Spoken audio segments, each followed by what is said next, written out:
আজকের পাঠ আদিপুস্তক ৩২ অধ্যায় ২৩ থেকে ৩৩ পদ। কানান দেশে ফেরার সময় যাকব একদিন রাতের বেলায় উঠে তার ২ স্ত্রী, ২ দাসী ও ১১ জন ছেলেকে সঙ্গে নিয়ে যাব্বক খাত নদী সেখান দিয়ে পার হলেন, যেখান দিয়ে পায়ে হেঁটে পার হওয়া যায়। ওদের সকলকে নিয়ে এসে খাত নদীর ওপারে পাঠিয়ে দিলেন তিনি, আর সেই সঙ্গে পাঠিয়ে দিলেন তার নিজের সব কিছুই। এভাবে তিনি সেখানে একাই রইলেন। তখন ভোরের প্রথম আলো না ফোটা পর্যন্ত তার সঙ্গে কে একজন মল্লযুদ্ধ করতে লাগলেন। তিনি যখন দেখলেন তিনি যাকবকে হারাতে পারছেন না, তখন যাকবের কুঁচকিতে তিনি একবার আঘাত করলেন।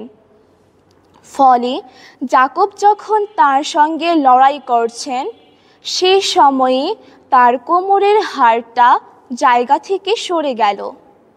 সেই অন্য লোকটি এবার বললেন, আর নয়, এখন আমাকে যেতে দাও, কেননা ভোর হয়ে আসছে। কিন্তু যাকব উত্তর দিলেন, আপনি আমাকে আশীর্বাদ না করলে আপনাকে আমি কিছুতেই যেতে দেব না। অন্যজন তখন জিজ্ঞেস করলেন, তোমার নাম কি?